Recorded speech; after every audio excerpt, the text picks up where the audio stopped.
Seseorang NPD seringkali menampilkan dua versi dirinya yang sangat berbeda. Yang satu untuk ditampilkan di depan publik, dan yang satu lagi untuk orang-orang terdekatnya. Bagi orang luar, NPD tampak menawan, murah hati, dan penuh perhatian, selalu memperlakukan orang asing dengan kebaikan.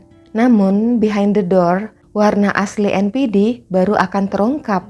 Orang terdekat mereka, pasangan, anggota keluarga, atau teman dekat seringkali mengalami hinaan, pengabaian, dan pelecehan emosional dari si NPD. Perilaku ini sangat membingungkan dan menyakitkan. Kamu memberi si NPD waktu, energi, dan cinta, seringkali bahkan mengorbankan kepentingan kamu. Namun balasannya, NPD seperti tidak mau menunjukkan apresiasi atau penghargaan pada kamu. Coba diingat-ingat guys, berapa kali NPD pernah mengapresiasi kamu? Saya hampir tidak bisa mengingatnya. Paling si NPD hanya memuji barang atau penampilan kita. Itu pun sangat jarang terjadi. NPD sangat jarang memberi validasi, padahal dia sangat butuh validasi dari orang lain every day.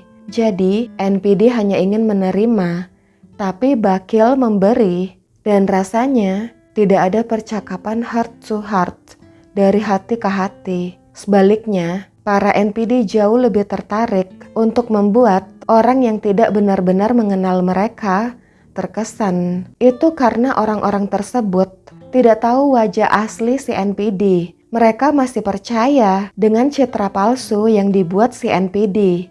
Ketika kamu sudah mulai melihat kebenarannya, si NPD merasa tidak perlu lagi bersikap baik pada kamu. Kamu bukan lagi misteri yang harus ditaklukkan. Kamu sudah berada di next levelnya perangkap NPD. Di zona ini, kamu mengaktifkan survival mode karena si NPD fokus beraksi untuk mengeksploitasi, memanipulasi, dan mengendalikan kamu suplainya. Si NPD ingin kamu merasa tidak berharga. Dia sengaja memperlakukan orang lain dengan lebih baik agar kamu merasa kecil dan tidak penting.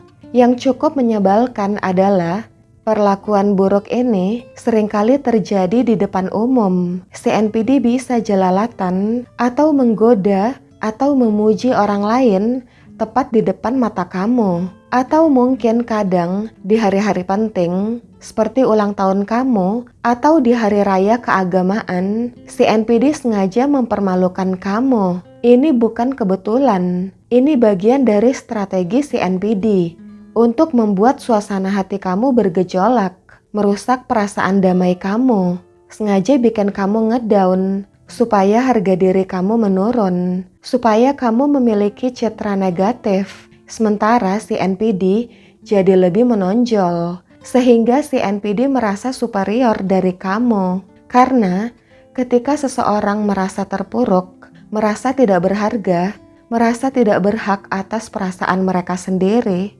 mengalami kebingungan karena gaslighting, sama halnya seperti orang yang mengalami trauma. Orang yang mengalami trauma cenderung memiliki batasan yang lemah. Inilah yang diincar NPD. Orang yang batasannya lemah akan lebih mudah dimanipulasi, yang mana selanjutnya akan lebih mudah dieksploitasi. Tapi, meskipun NPD menampilkan diri sebagai orang yang mandiri, superior, dan stabil secara emosional, sebenarnya NPD takut ditinggalkan, diabaikan, atau dilupakan. Ketakutan inilah yang menjadi salah satu faktor pendorong sebagian besar perilaku manipulatif si NPD. Si NPD ingin mengisolasi kamu secara emosional, memastikan dunia kamu fokus berputar di sekitar dia. Sementara si NPD tetap acuh tak acuh, tapi penuh perhitungan. NPD adalah oportunis. Dia melihat manusia sebagai sumber daya, bukan sebagai individu. Dibilang sumber daya karena NPD menginginkan waktu kamu, energi kamu, emosi negatif kamu, bahkan uang kamu. Banyak NPD yang bersikap strategis. dalam mengendalikan orang-orang di sekitar mereka. Mereka menggunakan pesonanya untuk memikat kamu, sanjungan untuk mengikat kesetiaan kamu, dan manipulasi psikologis halus untuk menciptakan kebingungan dan keraguan pada diri korbannya. Gaslighting adalah taktik yang disukai NPD untuk mendistorsi persepsi kamu tentang realitas, sehingga kamu mulai mempertanyakan pikiranmu sendiri. Hal ini membuat si NPD tetap memegang kendali dan memastikan kamu tetap bergantung secara emosional pada si NPD. Jadi, si NPD memperlakukan orang lain lebih baik daripada kamu agar dia bisa memperkuat image positifnya, sambil berusaha menjatuhkan image kamu agar dia merasa superior demi memberi asupan pada egonya yang rapuh, sekaligus membuat kamu terperangkap sambil diam-diam mencari suplai baru untuk menggantikan kamu. Sementara itu, kamu dibiarkan terkuras, bingung, kelelahan, memenuhi tuntutan si NPD yang tak berujung dan tidak realistis. Oke guys, thanks for watching. Semoga bermanfaat. See you, bye.